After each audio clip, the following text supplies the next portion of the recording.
of people have descended on New York City to have their voices heard during this Climate Week. Each year, business leaders and policymakers from all over the world gather to champion change. And included in that group are car manufacturers who want to do their part. Joining us is our automotive expert, Nik Miles, and Alexander Bilgeri from BMW headquarters in Munich, who has a big announcement to share with us a little bit later on. Welcome, fellas. It's great to see you both. Good morning, yeah.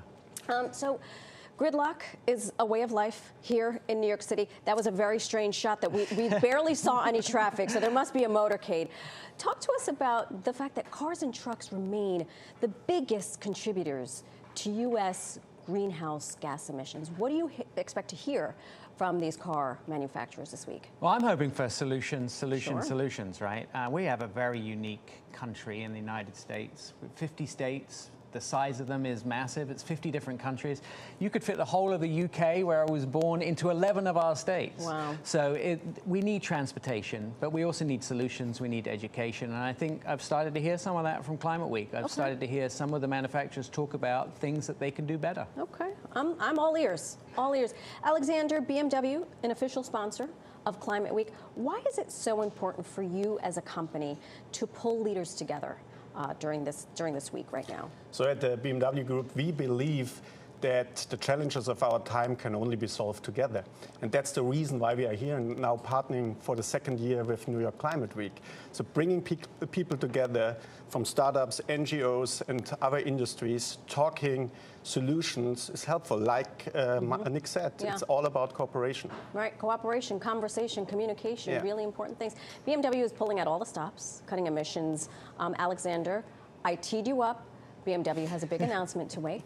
So firstly, I would like to say every gram of CO2 we save is a good gram of CO2.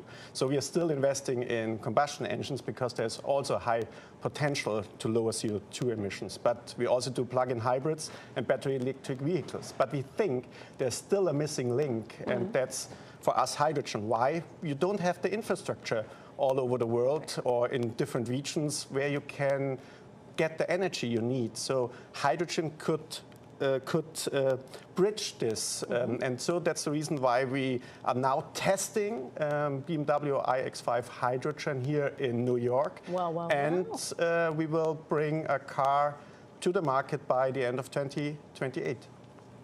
That's a big announcement. Wow, I love that. Okay. Now let's say I can't wait till 2028 to buy this fancy new BMW. Right. I'm in the market for a car. And I want to help the environment, obviously. What do you tell all of us? What are your recommendations? So I have strong opinions. You know, I have you know me too well. I love electric cars, but I would never buy one. And the reason I wouldn't buy one is because you can get your $7,500 tax credit if you lease one.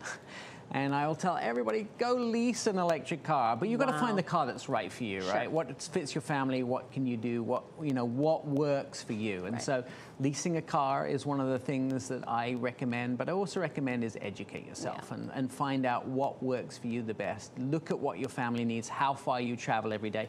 Electric cars, BMWs, will go over 300 miles, but maybe that's not enough. Maybe you need to do a round trip. So look at what suits your family best. And as long as you're making good decisions, you're making good purchases. Yes, be an informed consumer. I've been that single woman that goes into the car dealership and I leave them not wanting more because I educate myself. Nik, give me the top 2 things we need to do before we even go into the car lot. I know education is so education is going to be a big one for you. I mean, we have this wonderful thing called the internet. You can do all your research before you go and find out what fits you. I'm also going to tell you, take everybody shopping with you. Take your kids, take your dogs. They've got to fit in the car. If they don't fit in the car, why are you buying it for the first place? The other thing I would always tell you is a good secret is go and get pre-financed before you go into the dealership. And this is a secret because the worst thing that can happen to you is you come out with a better deal than you went in. That's right. That's right. Get pre-financed and also do your research and make sure you take everybody to the dealership, including that beautiful dog. And the lacrosse equipment and the football equipment and the baseball equipment. Alexander, what do you hope to see accomplished during Climate Week? Firstly, I like to accomplish to have your dog in our cars. And secondly, it's it's a great opportunity for us. Also, UN General Assembly is here, so we get in touch with all the politicians, the administration, and it helps us very much to work on solutions and bringing them together. For example, yesterday we had the chance to discuss with Daniel Hamm from 11 Medicine. So it's great to exchange ideas how we can make this planet a better place. Hear, hear. Gentlemen, thank you both so much for imparting your wisdom. Congratulations. Thank you very much. Development. All right, Candace, what's